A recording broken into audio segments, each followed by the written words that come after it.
everyone. Welcome to another episode of the Summer and Cynthia Cynthia, Show. Hi, Cynthia. good morning, dear. How are you? Oh, fantabulous in this world of Texas. How about you? Everything's melting in Chicago, so we're feeling pretty good. Visions of spring. It feels like spring, and I crack the window every once in a while, and it just you Oh, hear birds, and it's a good thing. is she on the horizon? Where is spring? Yes, yes, she is. Well, I am delighted to talk about today's topic. When you Yes. proposed it, it just gave me all the warm and fuzzies. You guys. So here's the thing is I used the opportunity when I had some downtime about 10 years ago to convert a bunch of VHSs to DVD. Now you go to Sharper Image and you buy that gizmo for $130 or $150, and you wonder whether or not it's actually going to translate into something that can be read by a computer in the future, or whether you've just screwed yourself on this VHS. Every time you put a VHS in a recorder, to view it, you are stressing that tape. Oh, So yeah, I mean, yeah, it's all, makes sense. and Yeah. there's no way you're ever going to hire somebody to splice tape from within a VHS. Anyway, so long story. So I have a new desktop computer. It has some higher powered DVD software, and so I'm like, oh, let's see if this works. So I had copied the We Are the World, the making of We Are the World, which has Jane Fonda with incredible hair, incredible shoulder pads, and brown leather pants. This was a video made in 1985 around the making of We Are the World, and Jane is the narrator of the video. And it takes my breath away every time I watch that video. So when Summer and I were kind of mulling over some story ideas and topics, we sat and watched it, and Oh, your jaw just drops. You just realize what that history was about. how special that was. And you were watching it and you were like, oh my gosh.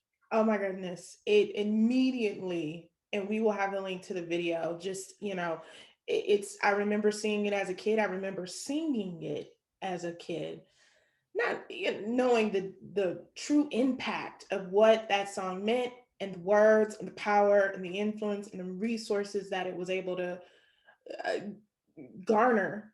Um, it just warmed my heart to watch it a few days ago after all Mm, this time, age to perfection, to see these musical geniuses, some are with us, some are not, but yes. for that moment in time, rally together, these Hmm. powerhouses to do something for such a worthy cause and on behalf of humanity. I mentioned to Cynthia that I think we need it again. We need it again. Well, yeah. Or does lightning really only strike Mm. once? So, a little bit of background if you are not familiar with We Are the World, 1985. It was March a 7th. it was a March March 7th. 7th. Yes, we are coming up upon 36th anniversary. So MTV had been invented at that point in time. We were out of disco and into, sort of an American sound, but then there was a lot of European influence going on in American music.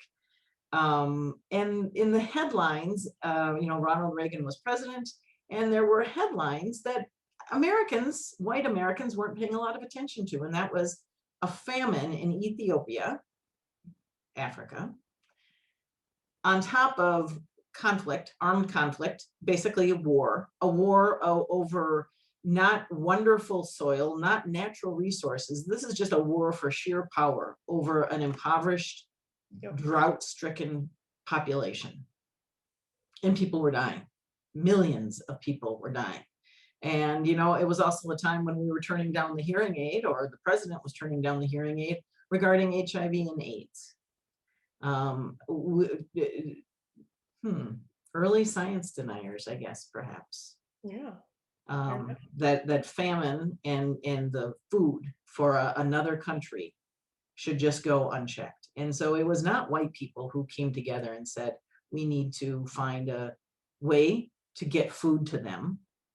Think of the supply chain and the logistics challenges we've had just this past year. Well, there was even less then. but there was the soul of 4 Black men, Hmm. the sense of mission and doing the right thing. Mm. I'll let you share the names of the ones who really moved it from just being an idea and had the tremendous power and contacts and persuasion to move it from an idea to actually making something happen. Yeah. The song was actually written by co-written by Lionel Richie and Michael Jackson. And when I think, I don't know off the top of my head, Michael Jackson was pretty young at that point. He was born in like 59 or 60, Oh, so was he? He he looked, was, you know, he was 20, 25, 26. and that's still young Yeah. considering the powerful movement that they were. He was in the middle of Thriller and you know, the Yeah. Bad album or whatever that was called. Yeah. So to think outside yourself. But the third and fourth names are Quincy Jones, of course, who the conductor of this train, um, and Stevie Wonder.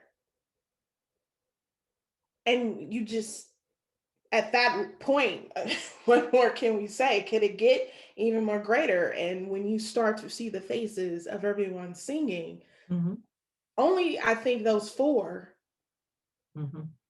could assemble, excuse me, such a powerful force of people. And it was the first time I had ever heard the phrase "leave your ego at the door." Mm, That the big names that were brought in. It was the evening of the American Music Awards, I think, okay. and so the ones who were in LA just basically finished up at that big event and then came in limos. And so you watch the 52-minute video and you'll get this whole story, but it is fascinating. And then you had a whole bunch of people flying in from New York, and it was done at night because music people are night people. And they did it through the middle of the night, and there had been a certain amount of work done in anticipation of everybody coming together. You've talked about some of the names that performers who are in the video who have passed, Ray and Charles. a few who have their original faces in the video. And so, um, yeah, Yeah. Kenny Rogers, oof, he was a dude. He in 1985, he was a rough I looking can guy. see where the yes, I can Yeah. see it back then, absolutely. And just and a younger Latoya Jackson and Dionne Warwick, who I was telling Yes. Cynthia I Yeah. adore her on Twitter. She And was even at her psychic friends network height at that point in that time. even started then? Yeah. Oh yeah. Yeah. Oh, she was okay. And then you had two of the Pointer Sisters, I think. Mm-hmm. We had the Pointer Sisters there, Cyndi Lauper. I mean, It is it was a Bob breathtaking. Dylan, Bruce Springsteen, all the voices you hear when you if you remember the song, but some of those backup voices, including Dan Aykroyd, which nobody understands how it is that Dan Aykroyd. But anyway, it would have been a very cool thing to have been on the phone. Okay, how did these 4 people assemble their best friends, some of the biggest names, the Rolodex that you have to be able to make the call to get through to Bruce Springsteen in 1985? And I think, especially as I've learned a lot more of Quincy's background, that was not hard for him to do. Yep. He has a lot of clout in the industry, and rightfully Yep. so. And and then actually all of those men, it's not hard to make those types of phone calls, knowing that they're the ones that's fueling the Mhm. engine to Mhm. be in a project that again is just so outside ourselves and about something bigger than us. Who would say no? I bet you there was some assholes who said no. I would love to know who. We'll Well, probably never and know. there were some who were not available, and so when you go to look at That's the different liner than the straight notes, up no. the I'll list, give you that. yeah, right. So the list of other songs that are on the album include the song that Band Aid did. Those were the British versions of "Do They Know It's Christmas," Oh, which is an annual song, and that was on the album. Prince did a song on the album. Bruce Springsteen has a song. Cyndi Lauper, I think, has one. Huey Lewis. So the album itself is very humanitarian oriented. The yeah. proceeds from the album went to the U.S. Aid for Africa overall large nonprofit. The recording, so any royalties from the recording went there. Yeah. And then on Easter of 1985, so a month and a half after it debuted on radio and on MTV, because that's how I watched it. Then they played it on Easter morning Oh, and wow. 4,000 radio stations, something like that. Jane That's tells you in the right. video, That's 8,000. I right. don't know. Yeah. A lot of At the radio same stations time. around the country and around the world. Yeah. You have to look at it because it's just so special and you automatically long for it. For me, I did. I need that right now. I Yeah. need us to assemble again another powerhouse group of just vocalists and musicians. We could just use it. We could really, really use it. And I saw that they remade it in 2010 for the 25th anniversary on the relief. At that efforts went towards Haiti's earthquake at that time. Mhm. And so it was done then. I would love for it to be done again. It's humanitarian leadership.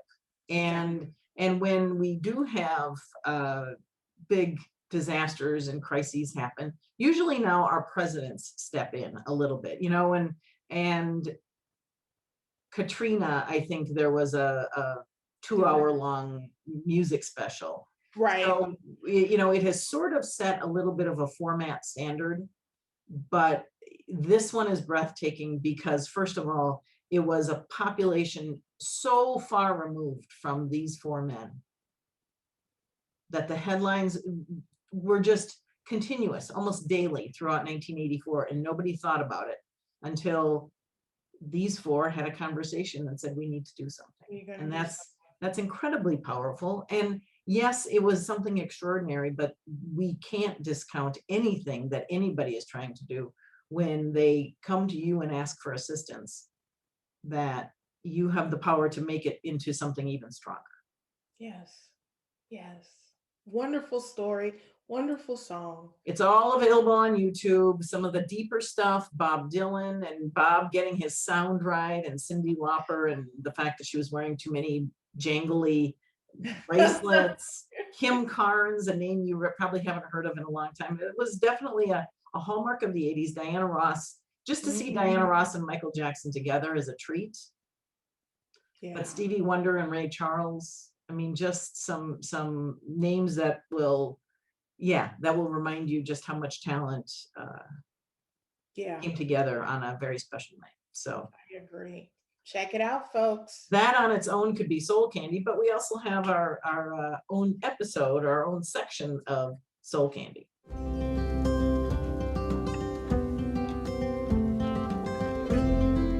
I'll go first with my soul candy for the week. Went back to music and actually very related to today's episode.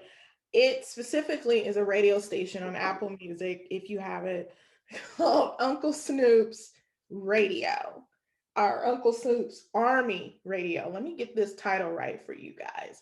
It is Snoop. So we know that he has another side of his talents is DJing. And so it made all the sense in the world when his radio station was announced. But what I also enjoy about it, first of all, it's great if you love hip hop. And he does go back old school a lot. And it's kind of a mashup. He'll take different artists and play their songs together. But what I also enjoy is hip hop has a lot of sampling. And so he will play the original songs. And the episode that I'm actually going to link, if you happen to have Apple Music, is the one where he matched himself up with the group War. War? What? The soul funk band out of LA. And it's a great history lesson, and as well as just a love letter to the genre. And so yes, Uncle Snoop's Army Radio. He continues to morph. He is a man of great resources and versions of himself. So Yes. let's wish him a long, healthy life, and that he continues to produce creativity that sort of takes us in a whole new direction. Yes. How Yes. about you? Well, before I do my soul candy, I just want to follow up on one other thought regarding We Are the World and the progress that we've made in these 36 years. You celebrate anniversaries, whatever they might be, and you have to use that moment to reflect on what has been, what have we gotten any better? Yeah. And do we respond better as a country to famines and disasters? Well, we sort of did. I mean, the fact that these concerts happen. Hmm. But one area that I would like to think we're getting a little bit better at is the notion that when headlines or video show Black people or people of color who are um, in pain, who are struggling, who are the subject of violence. It wasn't that long ago that that was dismissed by white people as their problem. And certainly not that white people could be a source of that problem, could be the genesis of Hmm. it. And so we relied for a long time, we relied on Quincy and Lionel and Michael and who am I missing? Quincy and Lionel and Michael and Stevie Wonder. TV. Yeah. Great, the men of color can step up and solve these problems. And we even sort of did that 5 years ago when Colin Kaepernick stuck his neck out as far as he possibly could, his entire career put on the line, backed up by Nike, though. Nike said, we're with Colin Kaepernick. History is with Colin Kaepernick. But still, it was a matter of persons of color taking the mantle and calling out the injustice, and the white people held back. Are we at a stage now where white people are hearing of the injustice and immediately recognizing that we have perhaps a role in creating that injustice, and more importantly, need to provide that humanitarian leadership that moves the entire challenge, the problem forward toward resolution? I sure hope that that's one of the lessons we learned from We Are the World, Hmm. is that we are, and that we as white people still leverage all of this privilege, all of this power, so much wealth, so much safety and security to be able to jog through neighborhoods and not be chased. Hmm. So our job is not over. Just as this pandemic is ending, we still have so many open matters. We have so much change that we as a society have to do in order for us to be a healthier place to live for everybody. And this is not a part of Africa where we could sort of dismiss and say, you know what, it's not our problem. We do have some problems.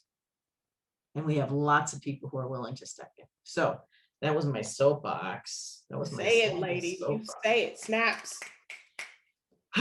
So my soul candy is, it's Northern European problem. So I have skin issues that are psoriasis related. And back when I was, and I'm on biologic, which is something that Cyndi Lauper advertises for. And I'm grateful for science that has helped me with my psoriasis and my psoriatic arthritis. And along the way, every once in a while, I have something called perioral dermatitis, which if you wear a mask and you can see your skin getting redder, it may be perioral dermatitis. It's nature's way of saying, hey, you've got stuff happening way too close to your face.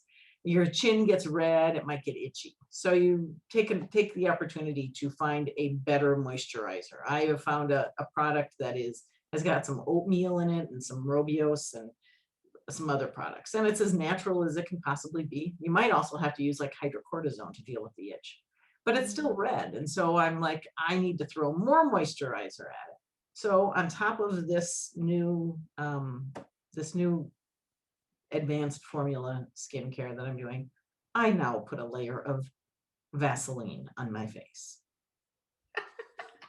I'm trying anything. I'm good for it, but it does feel good. I mean, every moisturize your whole body right now, because again, the stress and the things that we're dealing with on a daily basis and weather changes, be good to your skin.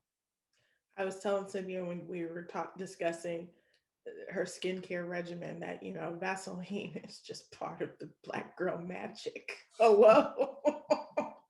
It is a multi-purpose product. It sure is. It sure is. Unfortunately, it's like cheap. It's like $1 for a tube. Oh, it But, works wonders. yes. So anyway, it feels good to just be trying to get a little bit ahead, and I'm looking forward to the day when we don't have to wear masks and I can check one skin condition off of the list. Well, we did it again, Cynthia. We sure did. Just This is dropping fun. bombs, dropping knowledge. Putting on makeup on a Sunday morning. Yes. If you enjoyed what you saw and see, yes, ma'am. Email us, let us know, subscribe. But probably the most important thing you can do, in addition to subscribing, share us with someone. Go spread, don't be stingy, don't be selfish. Let the world know that you too enjoy the Summer and Cynthia show as much as we This is enjoy. just stuff we talk about. And if you've got things that you want us to talk about and kind of include you in the mix or share on with family members or friends, send us some topics. We will come up with it in a way that we hope you find stimulating. Maybe we share some things like how to make cookies soft. You know, Game changer tip, Cynthia. Game changer. I'm glad. And you Well, don't know because it's another episode you need to go check out and that's do that. right. That's right. Look for the uh, winter tips, winter survival Yes. tips, or whatever. Summer Yes. and I have never met each other in person. We are not old, long friends. We came to this project through podcasting. Summer's podcast is The Unconventional Woman. Mine is Advanced TV Herstory. I grew up in the Midwest. Summer grew up in LA and now is in Dallas. More than a few years separate us. So you kind of get a little bit of a layered approach to looking at lots of issues that otherwise we are finding we have more in common with. Yes. And that we do share a sense that there are some people who would feel that they benefit from pitting us against each other. And in fact, we I hate to sound corny, we really are the world. And we need to come together, and we want to come together with you to continue finding common ground for our viewers, for the other women who are out there or men who are watching us. Just two faces who smile, and in a little bit of energy, just share some laughter and some love. I like that. That was great. Yeah. And you throw your $1 million smile out there, and I don't think there's anything more we can do than to say peace, right? You know what? Yes. Peace, love, and soul. Go do good work. Yes. Peace. Peace.